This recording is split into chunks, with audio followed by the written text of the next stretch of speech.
Welcome back, Source Nation. You're listening to Sports Tuesday with Steve Manderson. Welcome back to Sports Tuesday. I am Steve Manderson. My featured guest tonight is a former NBA All-Star and very familiar, the team that has just won the championship this year is because he was with the same organization that won it in 1975, and I'm talking about the Golden State Warriors. I am so honored to have this gentleman on the show, a tremendous player, a great center. If anybody that is my age that saw him play, he gave new meaning to the center position. I am so glad to bring on right now Clifford Ray. Clifford, how are you? I'm doing just great. How are you doing? I'm doing fine. And as I said, it's an honor to have you on the show. You was a tremendous player when you played back in the 70s and, you know, on that championship team in 75. And let me ask you this. I know you're very happy about how the organization has done over the last 3 years, even though they should have won the year before. But what is your viewpoint of the present team right now that is taking 2 out of 3 championships that they've been involved in? My view is that they're a tremendous basketball team, and they, you know, all of them players, in particular, the players and the coaching staff with Steve and Coach Brown and all the other coaches that are on the staff have done a tremendous job in managing and directing the club to keep them focused on their goals, you know, which is their personal goals. I think our basketball team as a group, somehow or another, they come together and decide what their goals are going to be and what they want to do with their careers while they are a member of the Golden State Warriors. And I think they all committed, each one of these players that have become a part of the Warrior organization, I think they all committed to being a great team, not just being great players. They're all great players, I think, when they get to this particular point in their careers where most of these guys are veteran players, with the exception of young kids that are there. So they've all put their personal egos aside, Iguodala, all these guys, Patchouli, you know, go on and on and on. From those guys to the starters, you know, I think everybody has decided what they want to do and what they want to get accomplished as a basketball team, and they want to be amongst the great teams that have come down generations before them. And so we just been watching a great group of guys all week. Everybody has been talking about the Celtic Laker renaissance of those guys playing and how well they played and the rivalries and all that kind of thing. So they want to be discussed amongst the great team, and that's a decision that a group of men decide to make, and then they just go about trying to get that done. And they've done a wonderful job thus far trying to do that. So they have an opportunity now to get themselves rested and, you know, enjoy their families and do some things, and then maybe take a trip or two or wherever, go to Hawaii, wherever they choose to go to, and spend some quality time with their families and then get back to work. And so that's pretty much how I would think that their thought process is at this point. And they've enjoyed the city of Oakland, whom I take my hat off to. The city of Oakland has been a great, tremendous sports city.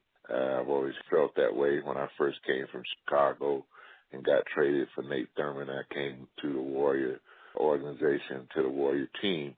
I realized that it was a great basketball city, one that you didn't really hear that much about, but, you know, you knew about them because of Rick Barry and Nate Thurman and some of the great players that they had at that particular period of the Warriors. So it was interesting going out there 40 years ago, and then all the things that happened to us as a basketball team and as a group of men. We were able to win a world championship, you know, which lasted for 40 years. And to be able to represent a city as a champion at any point, or how many other times you can get to do that, is just a feather in your hat. But just to be able to accomplish that as a group, with a group of men, and to be able to continue to be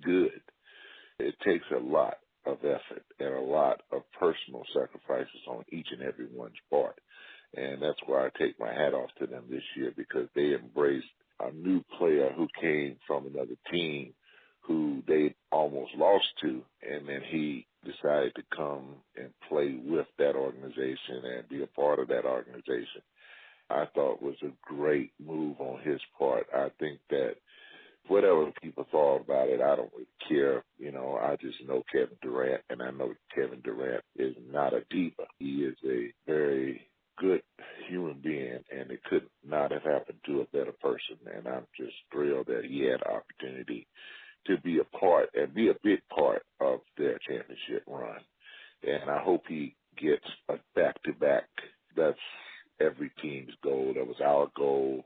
We fell short. They fell short. That team, not the team with Kevin, but the team before Kevin got there fell short. And, I know they're chomping at the bit to try to see if they can make that run again next year. And I wish them the best, and I wish the organization the best. I think they've done a good job of everything that they've been trying to do. And, we all have room for improvements, and we all can be better, but I know that they always trying to improve what they're doing as an organization.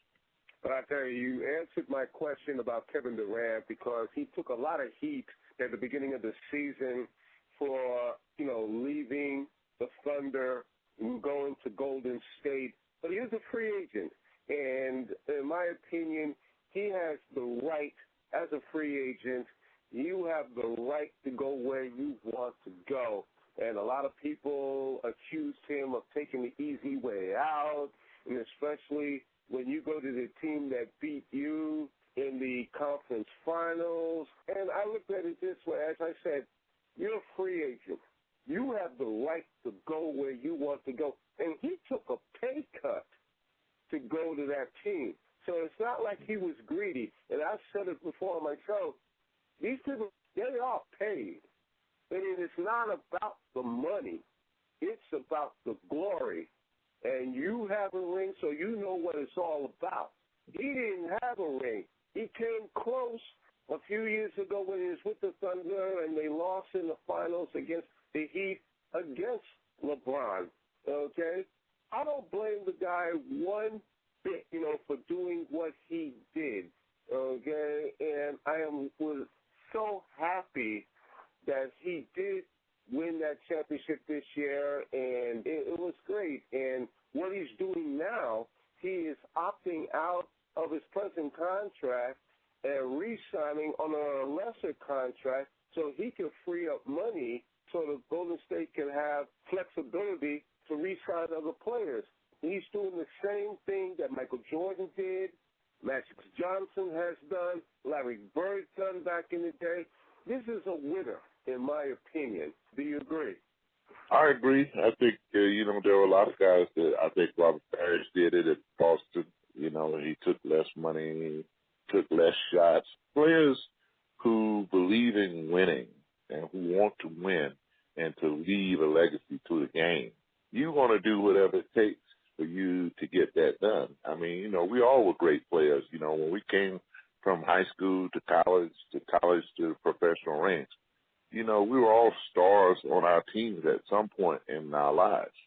So, when you get to or find a group that you can work with and that you feel that your talent fits what they're trying to do and you feel like that's the right fit for you, then I think that he was very smart in looking at what he was looking at.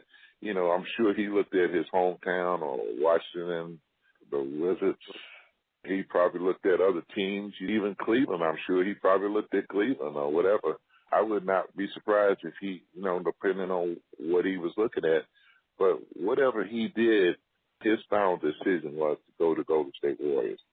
And personally, I thought it was a smart move on his part because I thought that he could go there, his skills and what he was going to bring to the table was just going to enhance the situation even more so, because now I don't think that if he had a bad game that they could still win, or if one of them got hurt, they still could be affected. And as you saw, when he hurt his knee and was down for a bit. They refocused and they became, I thought they got better defensively. That's where I thought they improved.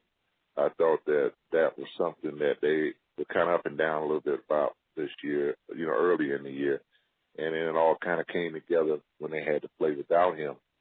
And then when he came back, allowing him to gradually get himself back in, I thought they did a good job of managing him and getting him back into the flow. So that I take my hat off to the coaching staff and everything that they tried to do throughout the year, even with Kerr having back problems.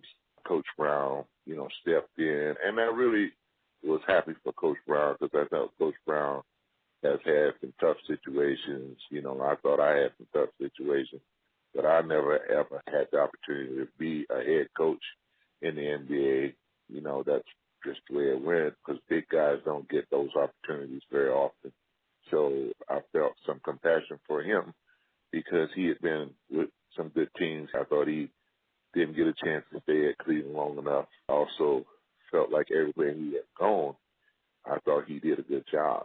And so regardless, he still lined up with a good organization, get an opportunity to come and work for Golden State Warriors. I mean, I wish that it would have been me, but I'm happy. I'm happy for him that they at least saw what he could bring to the table and gave him that opportunity. And I'm just thrilled that he got his ring and much deserved all the way around.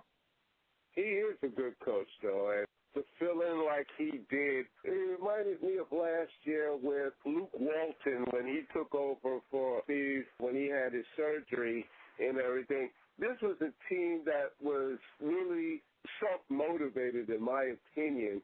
I didn't consider Luke Walton coaching the Warriors. I looked at it as him babysitting them. Well, I look at it like this. If a guy is serious about coaching and he gets an opportunity to coach a team, whether it's a great team or a bad team, he's taking that serious and he's going to try to do his best. And I thought that he did a good job of managing the basketball team. And I wouldn't say per se that it was something that he did, as a babysitting job. I understand what you meant. But I'm just saying that, words, but it was so easy for him. Well, it was easy because he'd already been there. He was already there. He understood the philosophy. He knew the philosophy, know what they do every night. He pretty much know all the substitution patterns. So basically what he did was he just followed the game plan, how they go about their business night in and night out. And then as a head coach, the only difference that you do as a head coach is now you get an opportunity to utilize the talent, meaning that, okay, at a particular time you might see that Trayvon might need to be moved out, or maybe he get in foul trouble and you don't want to get his third foul before halftime. So you may move him out and move somebody else on board.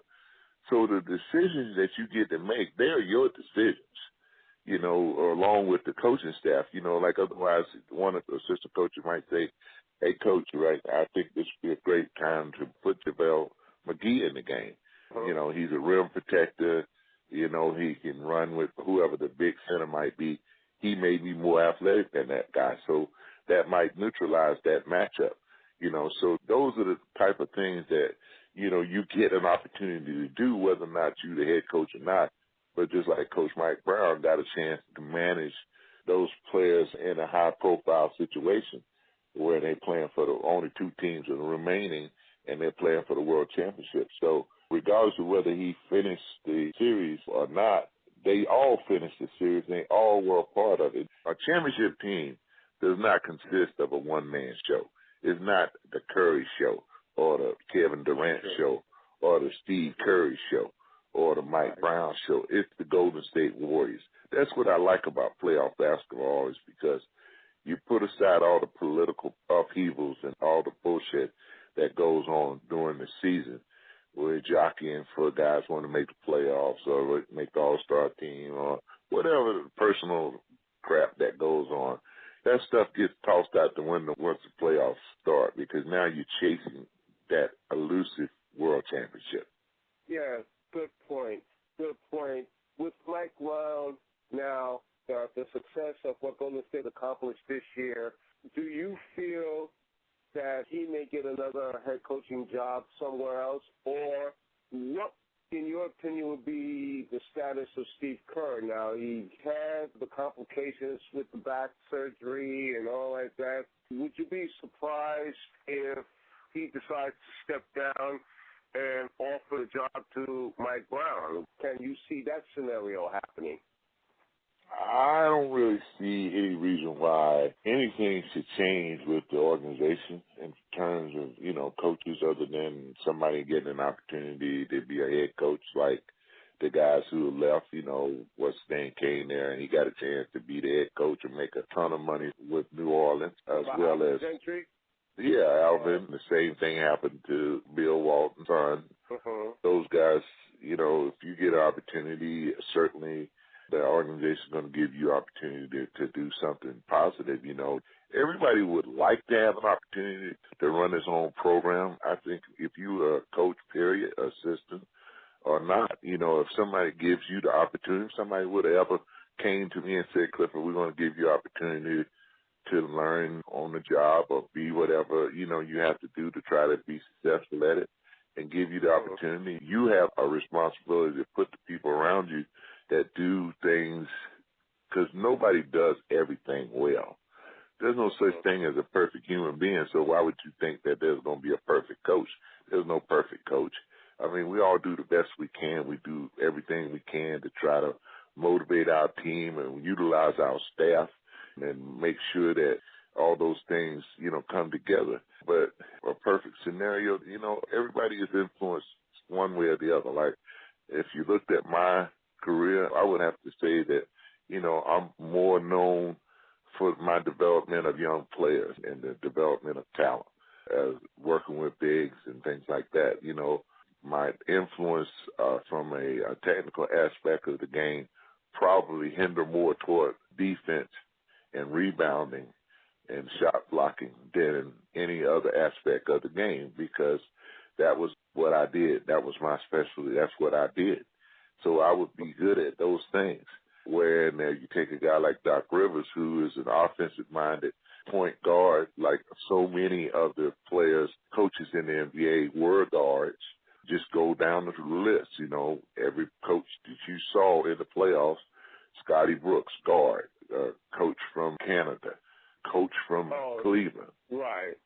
All these guys were guards. Yes. Yeah, all of them are guards. So would I like to see a change? Yes. I'm very excited about Patrick Ewing having the opportunity to be the head coach at a Division I school, because I think that maybe some of these athletic directors and board of governors in these colleges or wherever would look at some of us older guys like myself or whoever to have an opportunity to either go aboard to help a young team. Like, I felt like I could have really helped the University of Florida this year with their bigs. They had a lot of nice big guys that were playing on that club and that needed work and needed help. And had they gotten further along, and also the head coach himself, because he was a young guy, he's a young coach. A lot of these guys are young coaches coming in, and I think that in the collegiate level, guys like Patrick Ewing or Clifford Rays or whoever, Garfield Hurd, I mean, you could go on Butch Beard. There's so many really good, talented people out here that could be helpful in collegiate basketball that don't get the opportunity for whatever reason. But I know that there needs to be a change. They need to have players that have done the things and accomplished the things in the NBA, and that they could be helpful down in Division I schools and colleges in general. So we need to, stop being so closed-minded about everything and try to be a little bit more open to the fact that a guy don't have to be a guard to be a good coach. He can be a big guy and coach or whatever, So I'm hoping that Patrick does a great job so that will help other young big guys that want to coach and want to be a head coach and have the opportunity. And not so many of them, we all have guys like John Thompson. There are some big guys that have had opportunities, Bill Russell, that have had opportunities to coach, and all of them have done well. So at some point, I hope that it continues to change and get a little bit better and all the way around, even in the NBA game, because there's not a lot of big guys coaching in the NBA either, other than, they give you a title as a big man coach, or they don't help you learn the way they did Ty Lue or some of these other guys that they gave, they spoon-fed them to the game and everything, and it helped them in every way they could. So, it's just a matter of people becoming more educated and being more thoughtful about the positions and the sacrifices that assistant coaches have made in the game and what they do to help head coaches. I agree, because I never understood it, too, why the big men of the game were totally ignored. And just as Patrick, for years as an assistant coach, constantly ignored. You mentioned Garfield Hurd. This is a man that has been an assistant coach for years and never got considered. Well, he got a job with the Washington Bullets, for about 3 months or whatever it was, and they wasn't going to win no matter what. So it didn't matter. I mean, they should have just let him keep developing the talent like they did with the guy at Philadelphia. Philadelphia, they haven't won anything, but they got a lot of talent. And the guys developing those young kids, and hopefully they're going to be a contending team at some point. And some of those things you have to do. It's just like Jerry West just got a consulting job with Clifford. Well, I'm a consultant. I send my resume out all the time, saying, hey, I would be interested. I don't care if I'm on the bench. I love being on the bench when I was on the bench. But it's not like something that I have to be doing.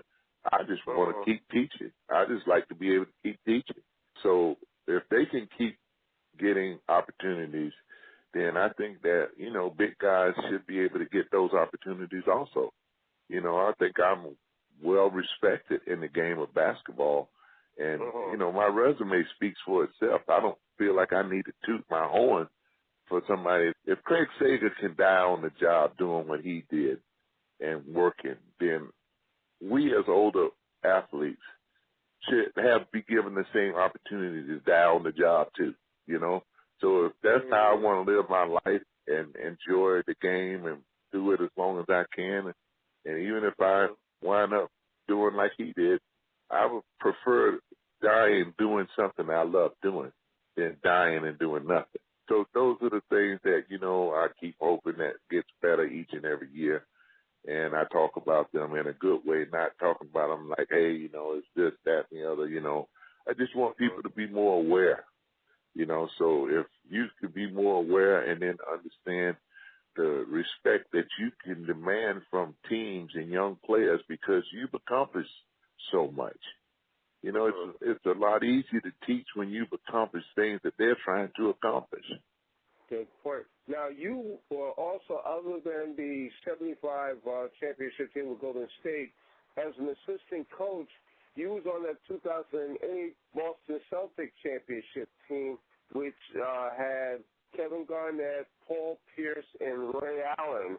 As an assistant coach, Sarah, how much influence did you have on those three guys in particular? But they were the three main people on that team. Well, they were the big three. And like I told you, I will say this to anybody, you or no matter what.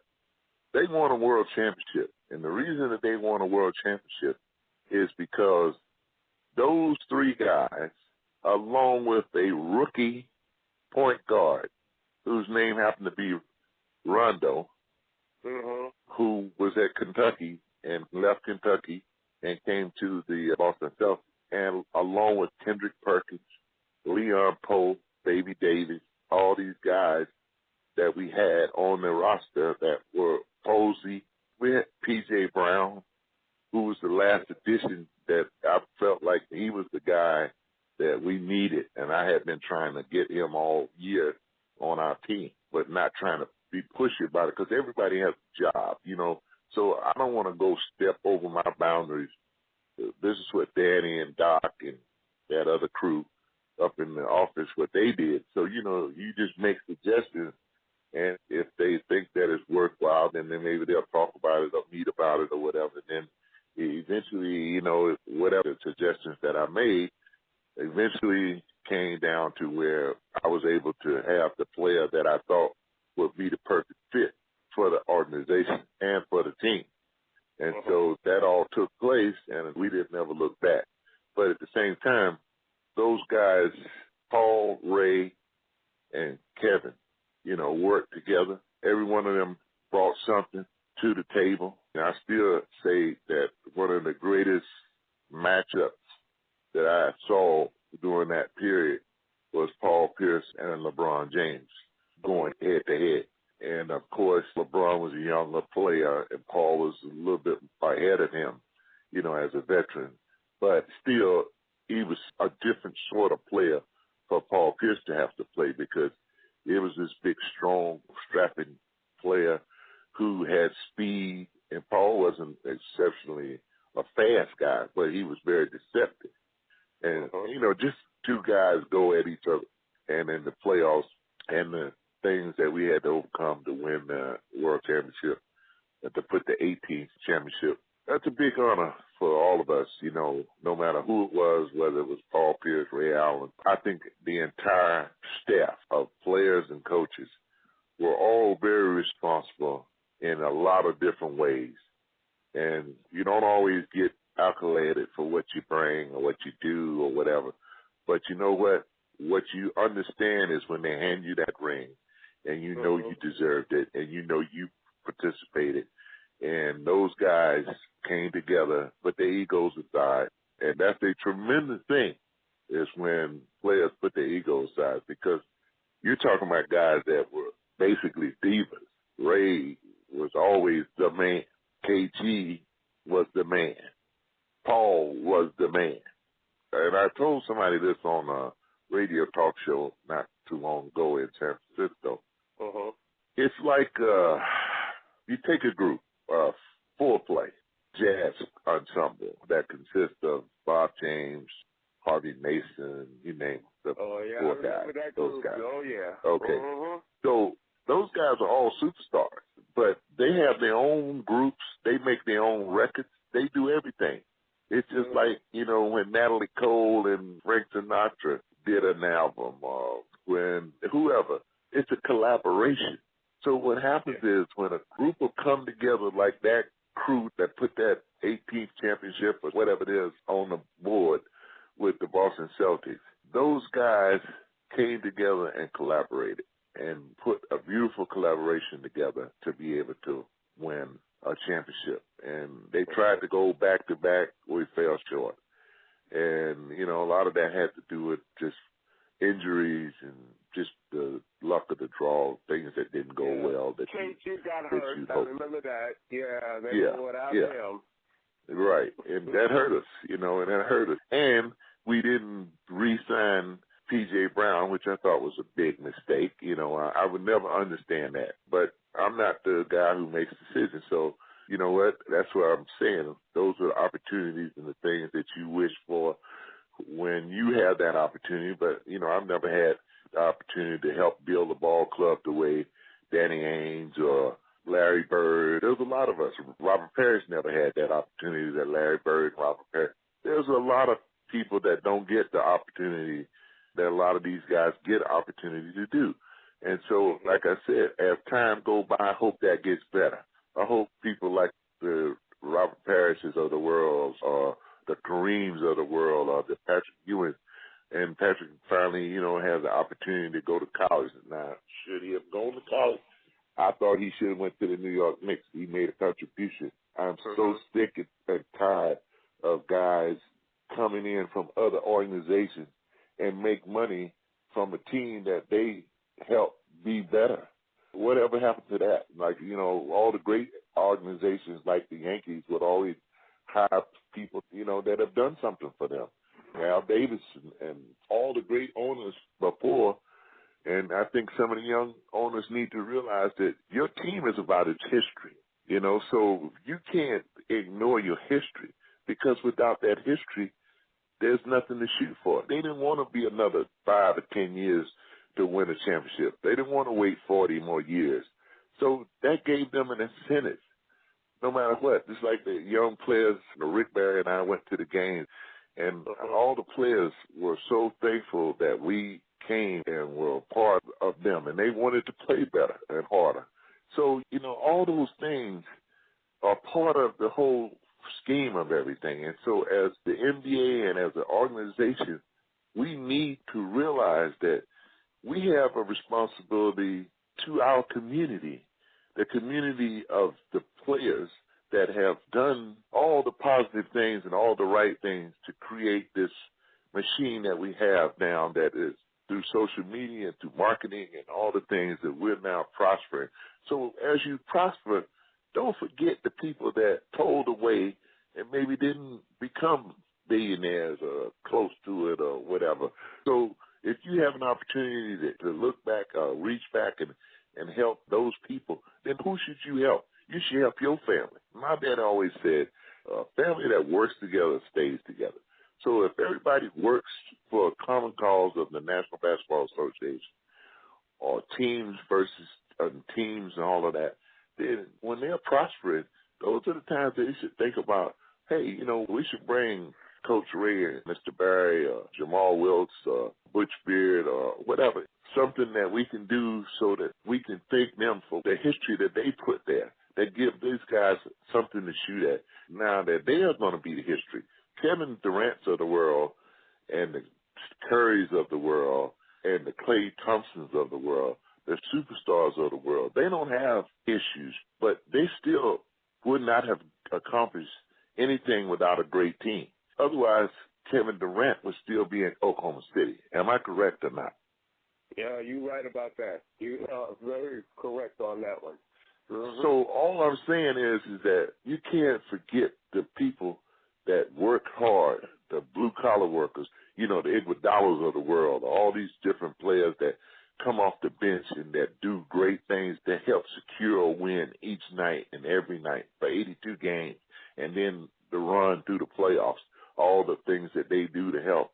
And they may not be the MVP, they may not be superstars, but they're still a part of a great team.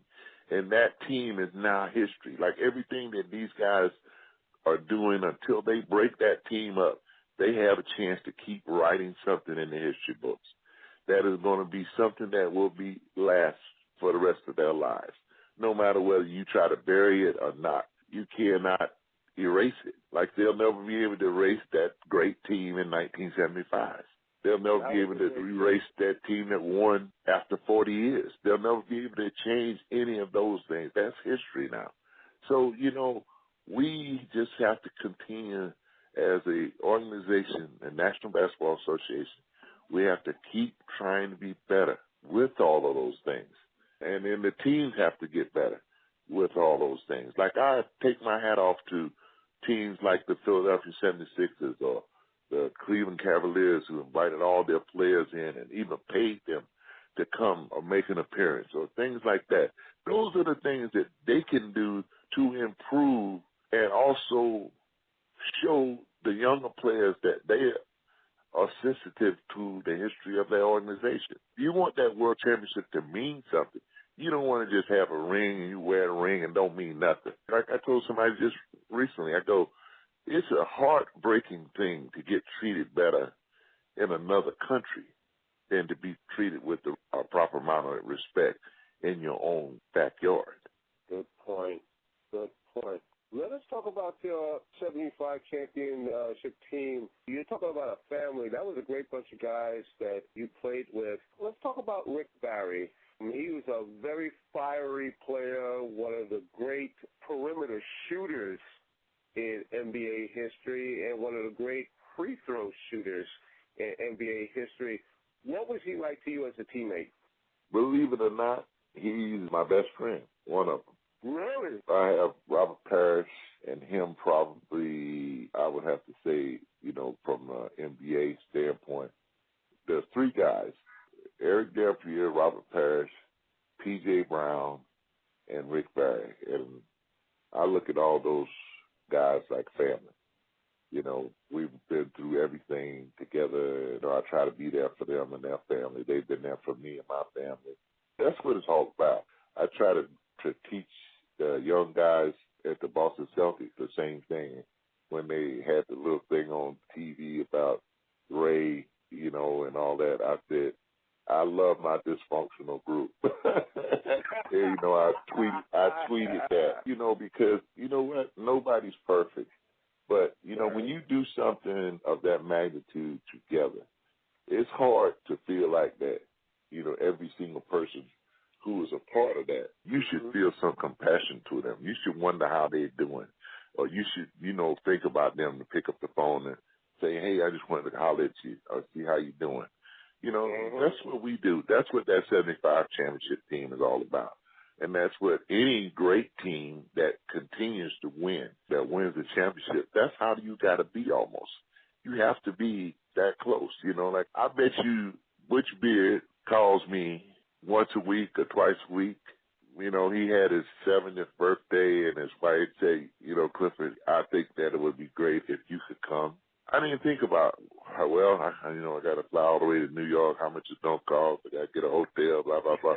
I just went. Rick Barry fell off a bicycle, broke his pelvic in 5 or 6 places, had to be life flighted to Denver.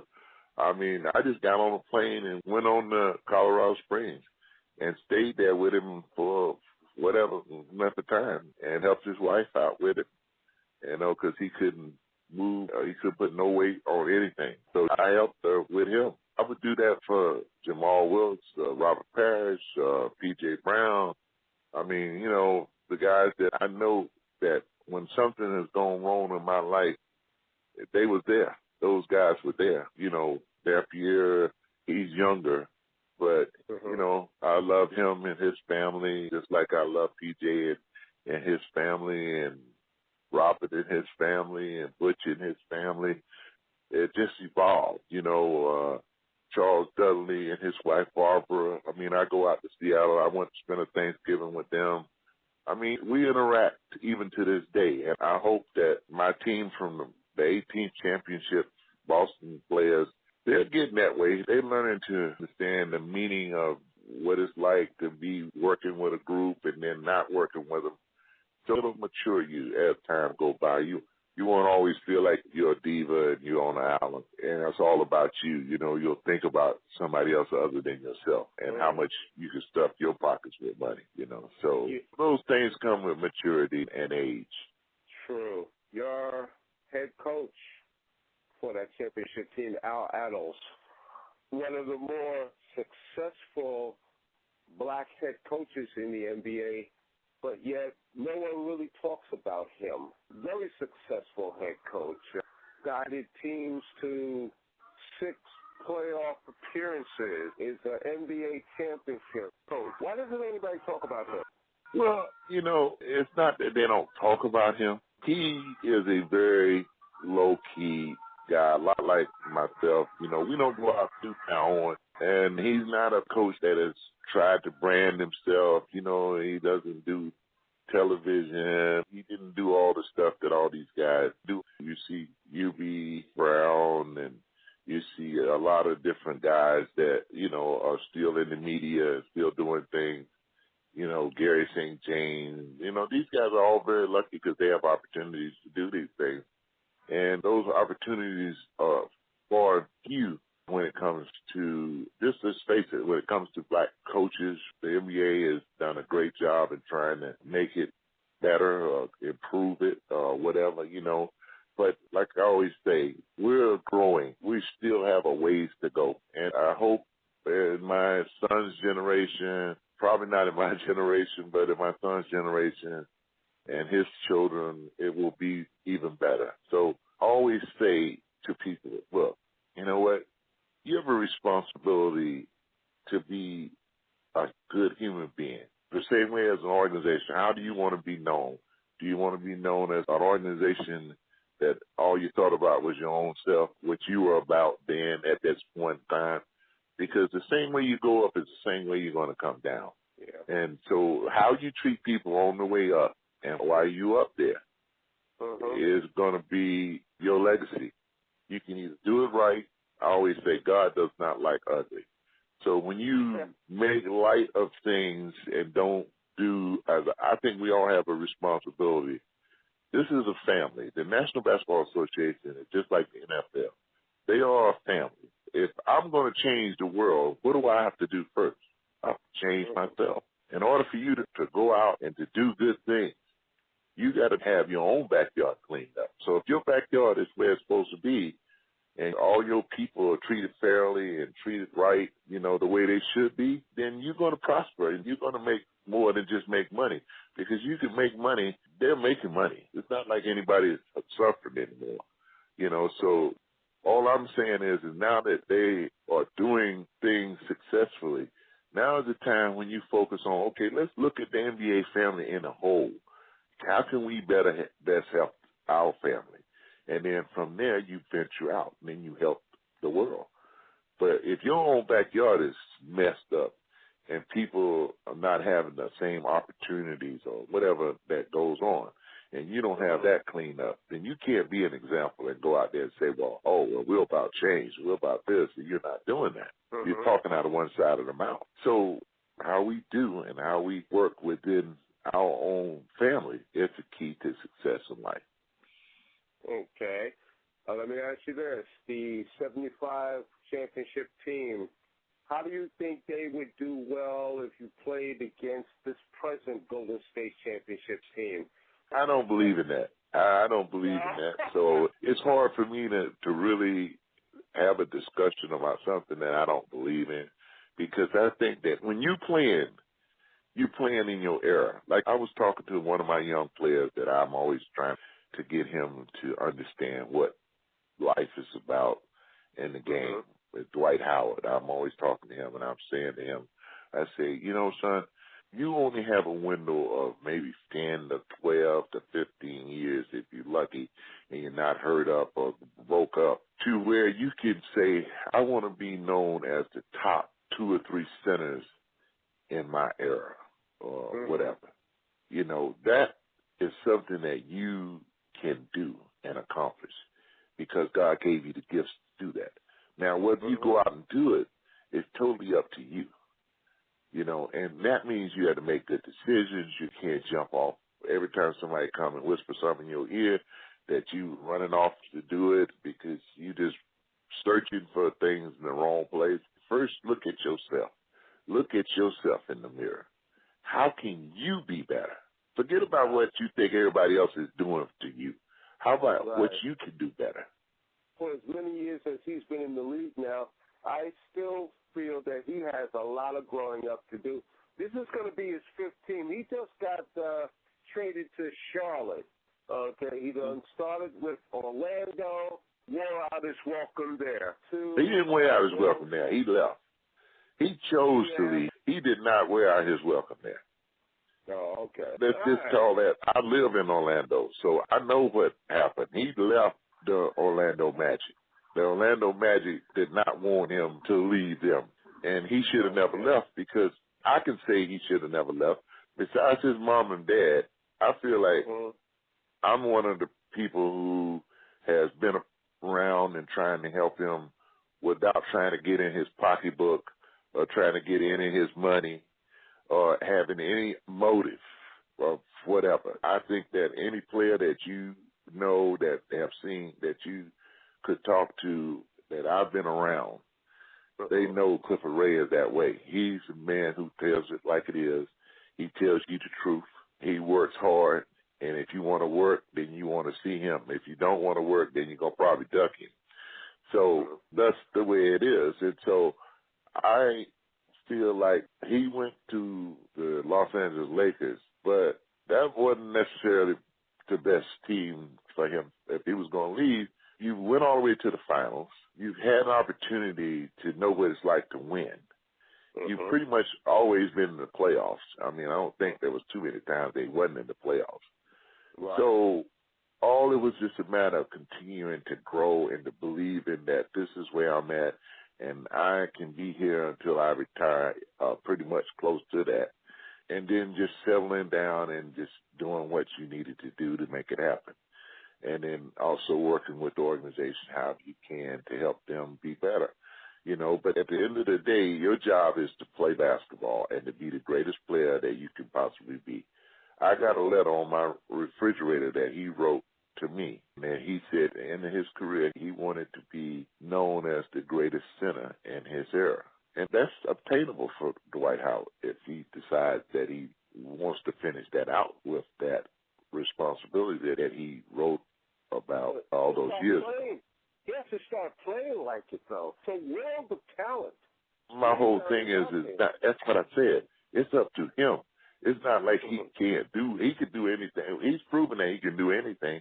I mean, he's got a gold medal. He was on the Olympic team. He won a gold medal. He's done a lot of positive things. I would even have to say he's done more positive things than he's done negative things. The only negative thing is he just has to, like you said, he still has a lot of growing to do, and he has to make up his mind that, hey, you know what, I'm not going to blame anybody else about anything. I'm not going to worry about all the other stuff. I'm just going to be responsible for Dwight Howard, and I'm going to go out here and I'm going to do what my team needs to be a winner. If I got to block 5 shots for them to win that game that night, that's what I'm going to do. There's no simple task to being a center. A center's job is a selfless, thankless job. And if you think it's any other way, then you're wrong, because there is no Kareem Abdul-Jabbar out there, and there is no Wilt Chamberlain or some of the great centers that I've seen and played against. There are not any of them. And so we have to be realistic when we look at ourselves and look at this generation. Okay, who's a great center? I mean, when you look at it, he easily could be that center. He's done numbers and had numbers and done things that arguably could put him in the top 5 in that category. But he should own that category. That should not just be a discussion. He should own that. I believe that he has that kind of ability, that if he went out and just played and don't worry about nothing, don't worry about all the crap, just go play, then he could be defensive player every year, top rebounder every year, top shot blocker every year, like clockwork, and still score 15 to 20 points a game if he wanted to. So that's up to him. That's his demon that he has to conquer. He has to conquer himself. Once he does that, there's no way he won't be whatever. So that's just how I see it. Right. You are absolutely right. And speaking about the center position, something that's been concerning me, with the new style of offense, with such the emphasis on shooting the threes, I feel, and I think a lot of people feel the same way, the center position is not much of a factor now like it used to be, especially when you played, when Shaquille O'Neal played, the big men in general. The players are now offensively focused on the perimeter. You don't see, in my opinion, not a lot of low post play anymore. A lot of emphasis is on the three, and it's like the old saying, you live by the three, you die by the three. But what is your opinion on that? I just think a ball player has to understand how to fit in. Like if I'm playing with the Golden State Warriors, I know if I run, I'm going to get the ball. I know if I pick and roll, I'm going to get the ball.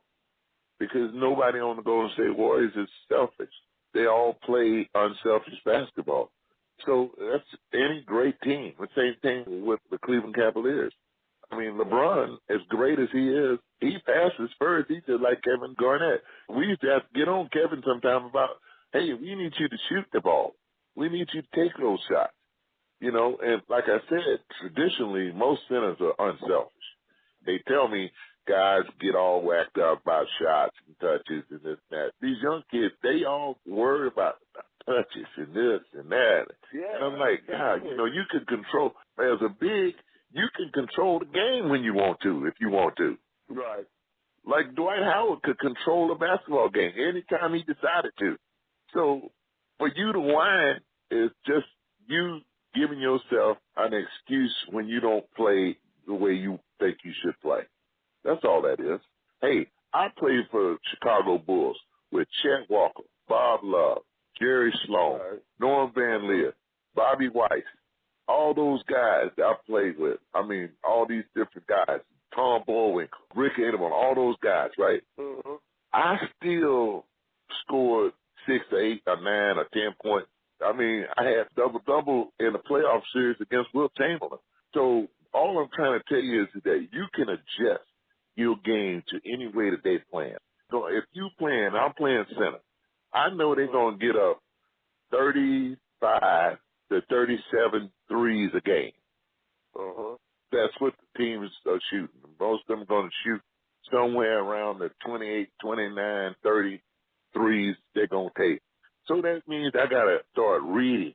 I got to see where guys' three ball come off at. I got to understand when certain guys shoot, do the balls go up or do it go Kareem out? You know, so now you pay attention. You have to be a student of the game. So when the game changes, the way the game's changing, now I know that when I pick, I got to dive hard.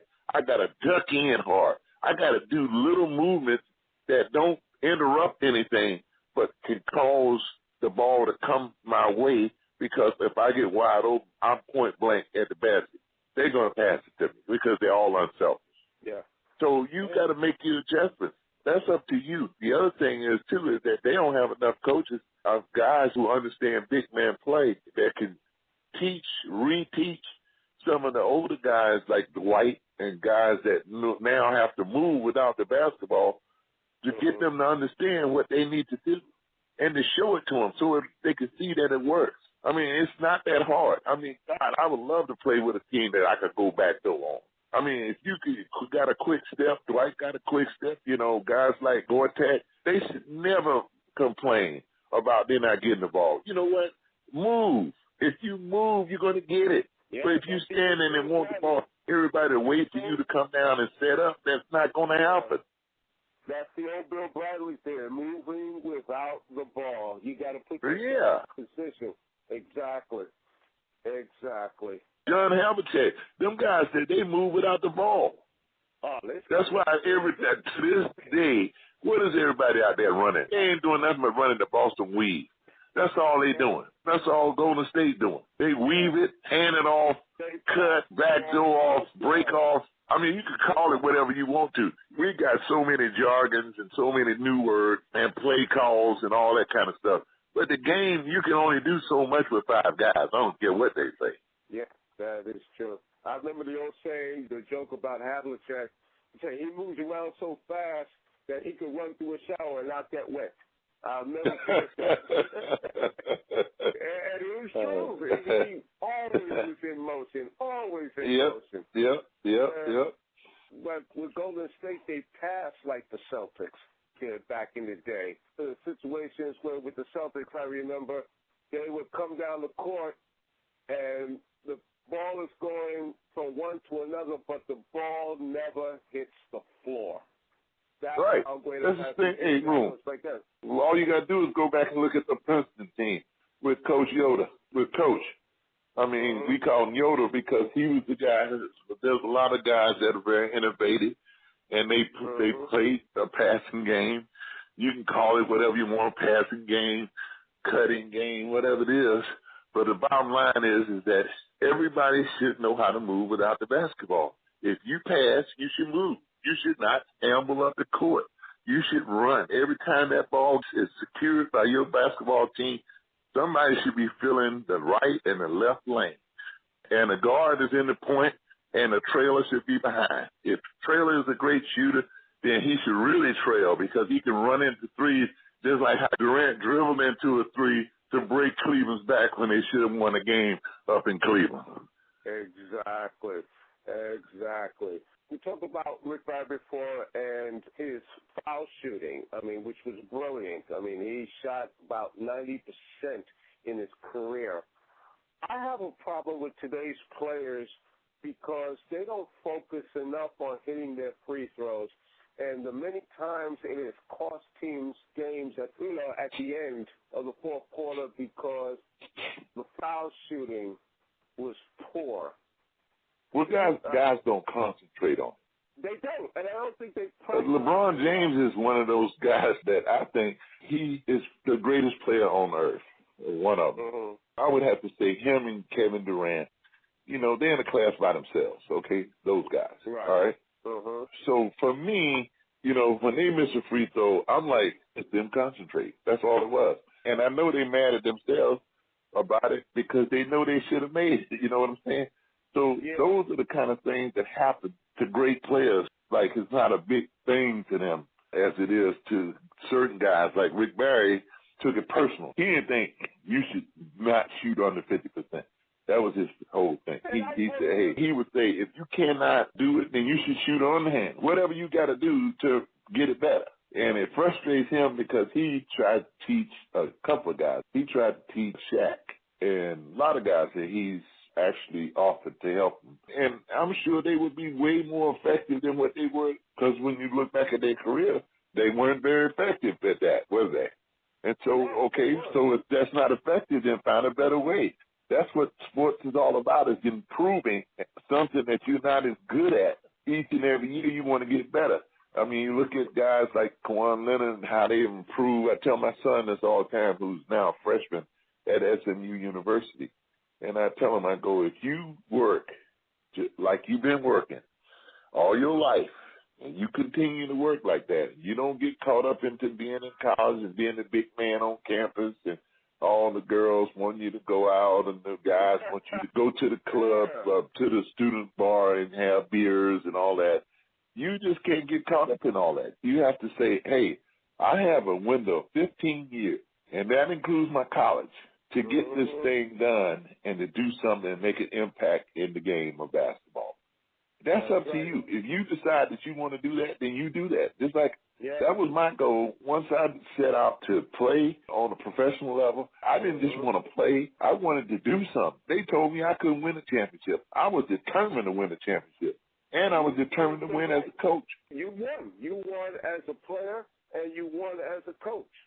And it's like what Julius Erving says in this commercial that I don't know if you've seen it. The bottom line is, he says, either you have a ring or you don't. Bottom line. Right. That's it. That's right. So to me, it's like I tell my son, I say, if I can do what I did, and I went to school in a 2-room house. When I started school in a 2-room house. It was a house that had 2 rooms. It was an old wooden house with a big tree. Never forget, it had a big tree out in Luceville, little town outside of where I grew up. And there was these 2 teachers that taught out there. And that's where I started school at. And I said, if I can go to school in a 2-room house, never saw AAU, never saw any of this stuff that they got all these kids in now. And saying that if you don't play AAU, you can't get a scholarship and all that. Well, you know what? I didn't play AAU. I got a scholarship, And at that time, they weren't recruiting blacks to colleges, to Division I schools. I never got a chance to go to any ACC school because they wasn't ready for us then. They wanted to send us to a junior college and then send us. And I wasn't going to do that. I said, if I'm going to go to school, I'm going to go and stay 4 years and do what I'm supposed to do. Otherwise, I'm not going there. And so I wound up going to the University of Oklahoma because Division I, Oklahoma, was a school that gave me the opportunity to play Division I basketball, even though they had set basketball back the dark ages because they were worried about what was taking place, which was there were black players were coming into the game. So they were trying to slow it down. So what they did was they made it so that you couldn't play as a freshman. Now, you think about who came up with that dumb rule. I would like to know the group of people, what was their thought process when they did that? Or what was their thought process when they took dunking out of college basketball? Oh, we don't talk about all those things. We don't say nothing about what went on. Sure. And the people in the media, none of us. We don't say one thing about all that, all the things that we went through to get to where we are today. That's why I say about when it comes to the history of the game and the things that we've done so that these younger players can make the kind of money, like the things that the antitrust suit and the things that took place to give a basketball player the same equal opportunity as a musician or actor. Like when Frank Sinatra went to Zaire to open up MGM and got paid $1 million a week to perform. Nobody said that was too much money. So all these things have changed as a result of somebody making sacrifices along the way in the history. It wasn't just Martin Luther King that changed this world. It was other people, a lot of other people too. You know, a lot of athletes, a lot of black athletes who went out and who went to schools and left their home towns and little small communities that they lived in, all black, and went out and got into Division I schools and where mostly everybody was white. And there wasn't really that many people there that you could interact with, so you had to learn how to interact with other people. I mean, all these things, those things are not transpired. We would not be where we are today. You are absolutely right. One of the other things I want to talk about before I let you go, and I've enjoyed this conversation so much. You are involved in an organization, the Kerosene Lamp Foundation. Tell us a little bit about that. Well, it's a program that Donald Forbes started, and I've helped him throughout the years and been on the board. I still help him in every way I can. And what it does is just another thing that a lot of players have done is that we use athletics to be able to teach all types of things, teaching kids how to read better, how to use computers, how to write essays, or how to be able to function and be able to go to school and not just go to school and then you don't know if you're going to be able to stay there because you don't have the educational background or, you know, you haven't been tutored or whatever the things that you need. So this is what they do, and this is what Kerosene Lamp Foundation is all about. And we do this all throughout the islands as well as New Orleans, and we have a program with the UFC, University of Florida here in Orlando, an exchange program. We do a lot of different things to try to give kids the opportunity from other parts of the world, the same opportunity just like they have done with all the African kids and all the kids from different parts of the country in Africa that have tall 7-footers, and they have an opportunity to come here and live with other families and people adopt them, all this kind of stuff. And so these are the things that this organization has tried to do throughout its existence. And, you know, I've always said that sometimes if we could get the funding where we can build, like right now, there's a company called Coach Up, and it houses a lot of guys who play pro ball and whatever. But see, I feel like what needs to happen is that we need to take Orlando, Florida, New York City, maybe, you know, Philadelphia, I don't know, 2 or 3 cities, and then a company like Coach Up should build a facility. It doesn't have to be super fancy. It don't have to be worth a lot of money, but just something that where now guys can teach, you know, and not have to jump around or try to go over here and get a time and slide or whatever. So if ever that happens, wherein that there's facilities in each city, whether it be the shoe companies or whoever, that they would build something that former NBA players and also guys who played in college that want to teach, anybody who's capable of teaching, because I think it's so much easier for you to be a grassroots when you can get on the floor and teach at the level that you've been at. You can help so many young people. You know, when I talk to kids, I just sit down and have a conversation with them about basketball. I can't tell you how many times that I've worked with a kid and the kid said, I learned more basketball today than I've learned in 4 years of working with people. All the money that their parents spend. It's a multi-billion-dollar industry. We spend so much money on our kids to get them better, learning how to dribble. They got dribbling coaches, shooting coaches, passing coaches. I mean, they got every kind of thing you can think of now. And parents spend all this money, and I always say, what would you rather have your kids taught by? The Clifford Rays of the world, or the Robert Parishes of the world, or the Artis Gilmores of the world, all these different bigs that have played this game. I would rather have my kid rub shoulders with them people than to be rubbing shoulders with somebody's sister who's just his buddy. I'm sorry. And these are the kind of things that we have to change, because really nobody cares. You know why they don't care? Because they know it's going to be another child born. It's going to be another basketball player, another football player, another whatever. You know, so it makes us a little callous as the colleges and the professional ranks and all that, when that we should have a responsibility for making those young men productive citizens in the world, because we're trying to make the world better. Yes, we are. And your foundation is doing some great things. The programs I'm looking at here, you have a basketball court refurbished program, you have promotion of education, you have a college program, you have a literacy program, which is fantastic, teaching them how to read, back to school, backpack program, book fairs, and O'Donnell's All-Star Achievers. You've got everything here that's all about educating and growth. Yeah, and to a young man or a young athlete, whether it be a man or a woman. Yeah. And that's what I think is important, and we have guys that are doing great work. I mean, Lonzo Mourning, Michael Jordan, Magic Johnson. These guys all have foundations that I'm sure are doing positive things. All I'm saying is that we, no matter what, I think that you get to a point in your life where that the basic things in life are taken care of, like you don't have to worry about. Normally, for some families, when they go someplace, and they might save all year to send their kid to a camp that costs $800.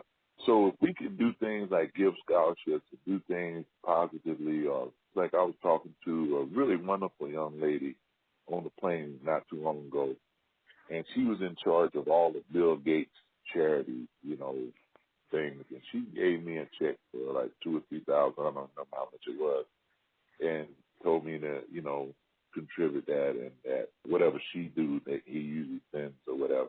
You meet people, when you're traveling and they want to help, and I'm not even done fundraising. I would do fundraising, but they never really asked me. I think that when you don't ask people for things all the time, you're not always up in their face begging or whatever. And then when someone like me says something about an organization that I'm affiliated with, people feel compelled to do something. And so I've always had, this has been one of my pet projects, and I always try to help them no matter what, and so that's what I did. I taught 400 kids in a little town called Brunico in Italy for 4 straight years. It was a great experience, being able to do things. We could do all those things. We need to be given the freedom to move about and do those types of things, even after we've retired, especially the guys who spent their whole lives in basketball. Like, I'm not going to recreate myself now at this point. I'm almost, working on 70. I mean, not 70, but I'm working on, I was born in 1949, so I'm getting up there. What am I going to do, reinvent myself? Yeah. So you just do what you can do, and I just try to be the best human being I could be, and continue to do things when people ask me to do something or be a part of something. I try to do it, and to make sense, and it's a good cause. I've been trying to help Be the Match, as another program that I've worked on. Tried to get people, and that's where kids donate for bone marrow and that type of stem cell and all that, which is not easy to get people to do, but there's so much things like sickle cell and all these different things that minorities have, and those are the things that young people have to donate. So, just to educate people, get them to understand things that we need to do as a community, no matter whether it's black or white or Chinese or Italians or whatever. We all have to work together. We're all here. We're all in this one country. We cannot go back to Africa or go back to Italy or go back to this. We can talk about all that stuff all you want, but, where you are is where you are. You can always travel. You can go see the world. You can go do all this thing. But, you have to scratch out something that you can say, well, hey, I tried to do everything I could that they allowed me to do to help in some way. And that's all I feel like when I look back at my life. I feel like I've tried to help young people tremendously throughout my life. I've always tried to help somebody younger than me because my dad told me that. And so I grew up that way. And so that's what I've always tried to do and just continue to do that, I must say, I got to say that year before last, I got an opportunity to do a consulting job with the Houston Rockets. Just a tremendous group of people. I really will always have a special feeling in my heart for the Rockets because of their organization and how they treated me when I was there. And you know, even when I got a little ill, I had a little blood clot issue that guys have. A lot of more athletes are going to experience this, and I tried to talk about this to people. Whenever you have as many surgeries as athletes have, eventually you're going to have some clotting issue at some point as you get older. So, you know, all these things that take place, you know, we're educating younger players to maybe do something a little bit better or try to wear better shoes or whatever the case may be, things that you have to try to do to help prevent some of the pitfalls that you will have as you get older. But there's not a lot of it. You can't do anything about it. I mean, if you're going to have surgeries, you're going to get hurt playing ball. That's just the way it is. So, you know, you rehab, you get back, you try to do everything you can to get back on your feet to play again.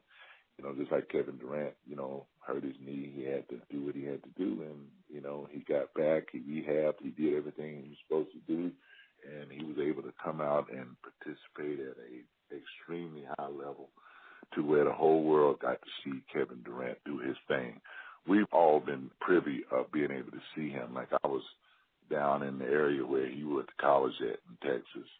And just, you know, it was phenomenal watching him play in college because he was just like, you know, so much ahead of everybody else, you know, made the game look so easy and all that. So just to have the world get a chance to see him on this big stage and to win something that he's been a little elusive, to have him be able to accomplish that was a great feeling for me because I know how he felt because I was in the same situation. I came to the Warriors sort of like he did, not as a herald or as a superstar, but a superstar. I replaced a icon.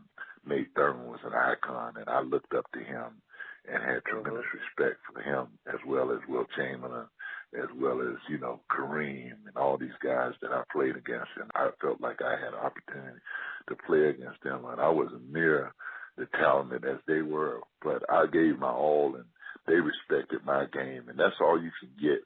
I don't think it has anything to do with newspapers, television, and all that. I think that if the players that you played against, if they speak highly of you, it's like when I look at Kareem's book and he talk about the cleanest defensive player that he played against was me, and how I didn't play dirty. I played the game the way it was supposed to be played.